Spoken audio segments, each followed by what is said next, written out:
Hello दोस्त, BLR classes में मैं आपका बहुत बहुत स्वागत करता हूं। इस वीडियो के माध्यम से साइंस के 20 एमसीक्यूज लिए गए हैं। तो चलिए बढ़ते हैं पहले प्रश्न की ओर। बगैर लेट किए हुए पहले प्रश्न की ओर बढ़ते हैं। किसी प्रथम कोटि अभिक्रिया की अर्ध आयु 6 मिनट है, तो अभिक्रिया का जो वेग स्थिरांक होगा कितना होगा। क्वेश्चन और ऑप्शंस को देखें आप लोग। कौन सा ऑप्शन होना चाहिए, 1 या 2 सेकंड दिया जाएगा ऑप्शंस को देखने का और आंसर को टिक करें आप लोग। 0.155 मिनट पर सेकेंड जो इसका सही जवाब हो जाएगा, पर मिनट। दूसरे क्वेश्चन की ओर बढ़ते हैं। जीव द्रव्य जीवन का भौतिक आधार है, यह किसका कथन है। जीव द्रव्य जीवन का भौतिक आधार है, यह किसका कथन है। हेनरी का, लेमार्क का, हेक्सले का या फिर ट्रेवी रेनर्स का। ऑप्शंस देख लिया आप लोग। हेक्सले इसका सही जवाब हो जाएगा। जीव द्रव्य जो है जीवन का आधार है, यह जो कथन है हेक्सले का है। प्राचीन काल से दही जमाने का जो बायोटेक्नोलॉजी की प्रक्रिया अपनाई जाती है, निम्न जीव की आवश्यकता होती है। इनमें कौन सी जीव की आवश्यकता होती है। जो दही जमाने का जो पुराने काल से जो रीति रिवाज चला आ रहा है, कौन से प्रक्रिया के द्वारा होता है। ऑप्शंस को देखें आप लोग। जीवाणु के द्वारा, विषाणु के द्वारा, कवक के द्वारा या फिर प्रोटोजोआ के द्वारा। ऑप्शन ए इसका सही जवाब हो जाएगा, जीवाणु के द्वारा।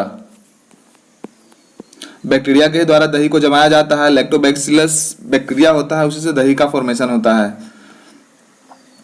सिट्रस कैंकर क्या है। सिट्रस कैंकर जो है क्या है। सिट्रस कैंकर नामक एक रोग है, किससे संबंधित है देखते हैं अभी। नींबू की एक प्रजाति है, नींबू का प्रसिद्ध कीट है, नींबू का एक रोग है या फिर इनमें से कोई नहीं। Option C is the right answer of this question. तो ये जो सी नंबर है, जो नींबू का एक रोग है सिट्रस कैंकर, इसका सही जवाब हो जाएगा। नींबू का एक रोग होता है सिट्रस कैंकर। पानी में निम्न में से अधिक मात्रा में उपस्थिति से ब्लू बेबी सिद्धांत होता है। पानी में निम्न में से किसकी अधिकता के कारण जो ब्लू बेबी सिद्धांत का जनरेशन हो जाता है, उत्पत्ति हो जाती है। फॉस्फेट्स का, सल्फेट्स का, कार्बोनेट्स का या फिर नाइट्रेट्स का। ऑप्शन डी इसका सही जवाब हो जाएगा। पानी में ज्यादा नाइट्रेट्स रहने के कारण जो ब्लू बेबी नामक सिद्धांत उत्पन्न हो जाता है। एक परमाणु में 9 इलेक्ट्रॉन, 9 प्रोटॉन तथा 10 न्यूट्रॉन है, उसकी द्रव्यमान संख्या होगी क्या होगी। एक परमाणु में 9 इलेक्ट्रॉन, 9 प्रोटॉन तथा 10 न्यूट्रॉन है, उसकी द्रव्यमान संख्या होगी। ऑप्शंस को देखें आप लोग। तो परमाणु का जो द्रव्यमान संख्या है उसका मतलब क्या होता है। परमाणु में प्रोटॉनों की संख्या, तो प्रोटॉनों की संख्या कितनी है 9, प्लस में न्यूट्रॉन की संख्या कितनी है 10, तो कितना हो जाएगा 19। परमाणु द्रव्यमान संख्या का मतलब क्या होता है, परमाणु में उपस्थित प्रोटॉन और न्यूट्रॉन की संख्या। इसका सही जवाब हो जाएगा। ऑप्शन डी इसका सही जवाब हो जाएगा। खाना पकाने के लिए विशेष रूप से जो निर्मित चिपचिपाहट रहित बर्तनों में किसका लेप होता है। खाना पकाने में जो चिपचिपाहट ना लगे, खाना ना सटे, जले नहीं, उसके लिए किस चीज का प्रयोग किया जाता है बर्तनों में। काले रंग का जो चीज होता है किसका प्रयोग किया जाता है, काले रंग का या फिर पॉलीइथिलीन का, पॉलीस्टीरीन का या फिर टेफलॉन का। ऑप्शन डी इसका सही जवाब हो जाएगा। नॉन स्टिकली खाना को बनाने के लिए टेफलॉन का उपयोग किया जाता है।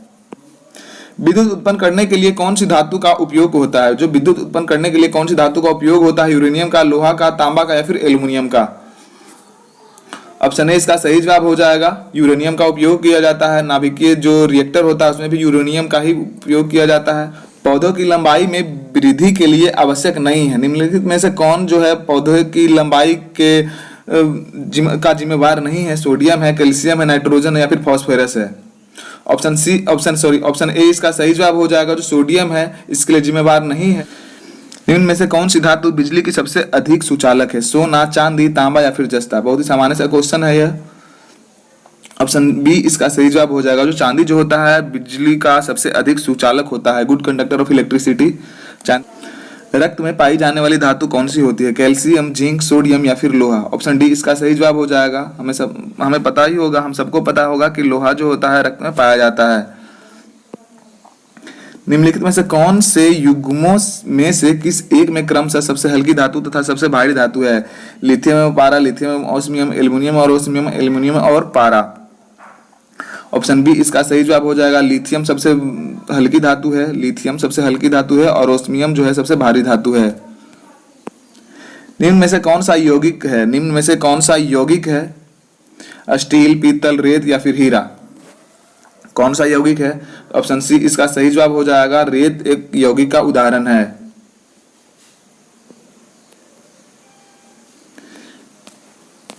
निम्नलिखित में से किसकी कमी से एनीमिया नामक रोग होता है? निम्नलिखित में से किसकी कमी के कारण एनीमिया नामक रोग होता है? आयोडीन की, कैल्शियम की, लोहा की या फिर जस्ता की? ऑप्शन सी इसका सही जवाब हो जाएगा।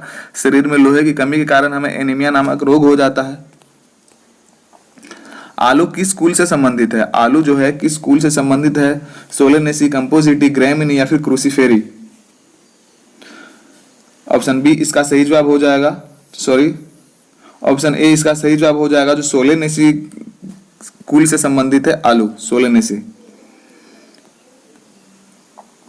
नाभिकीय रिएक्टर में ऊर्जा उत्पन्न होती है। किस प्रकार से ऊर्जा उत्पन्न होती है नाभिकीय रिएक्टर में?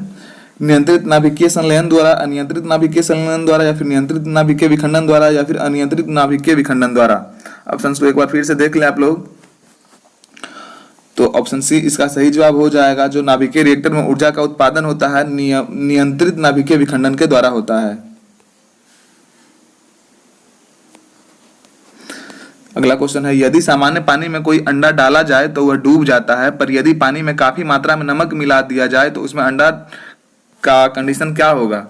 अंडा पूरी तरह से डूब जाएगा, अंडा पानी की बर्तन के बीच में रहेगा, अंडा पानी में तैरता रहेगा, फिर अंडा कभी डूब जाएगा और कभी तैरेगा? तो ऑप्शन सी इसका सही जवाब हो जाएगा। अंडा जो होता है पानी पर तैरने लगता है। ऐसा किस लिए होता है? जब हम नमक को डालते हैं तो नमक जो होता है पानी का डेंसिटी को इंक्रीज कर देता है और यही कारण है कि अंडा तैरने लग जाता है। इसका एक बहुत ही अच्छा एग्जाम्पल है, जो कि समुद्र का पानी होता है, बहुत ही साल्टी होता है और उसका डेंसिटी ज्यादा होता है। ध्वनि अधिकतम गति से चलती है। ध्वनि किस माध्यम में अधिकतम गति से चल सकती है?